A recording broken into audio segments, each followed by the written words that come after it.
The most beautiful animals are definitely not the most important, but they do get the limelight, unfortunately. Hi, I'm Dr. Alex Bomer, and I am the Director of Natural History here at On the Edge.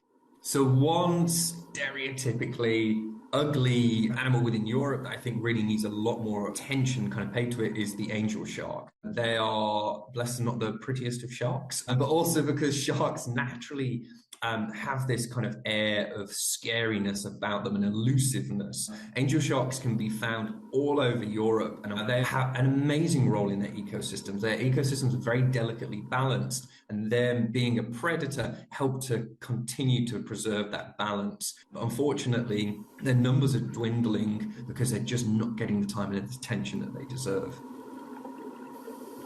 So let's take the example of bumblebees and wasps, for instance. Everyone looks at the bumblebee, this kind of fuzzy little pollinator that we really relate to its work ethic. And I think wasps becoming almost this nasty creature, this kind of annoyance, was really because people didn't understand their role. So we've almost created this villain-esque kind of imagineering about wasps, whereas we've reinvented that for bees, who can also sting, choose not to as often, but because they are more cute, cuddly, and we see their role within our lives. So they're apex predators. So they help us with pest control. They get rid of caterpillars, spiders, green flies that kind of wreak havoc on crops and our gardens.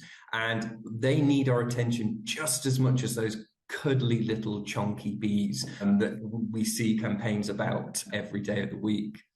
So PR for those animals that we find annoying or scary or irritating, we really just need to change the narrative. That's how we protect them. But what On the Edge is really about is championing the underdogs and making those species that are on the brink of existence and there are no others like them visible to the rest of the world. So what we do is we look at innovating means of storytelling to connect with a lot of different audiences. So this is engaging on gaming platforms. This is having a digital campaign. This is movies, TV shows, as well as community and public engagement. We're taking a very broad stroke approach and really looking at telling stories about species that you've just never heard of before. I have the best job in the world. We collaborate with individuals in country to say, what are the priorities? What are the species that we need to be engaging with? Who are the communities we need to be turning to? And you tell us how we do that, and we will support you on your journey.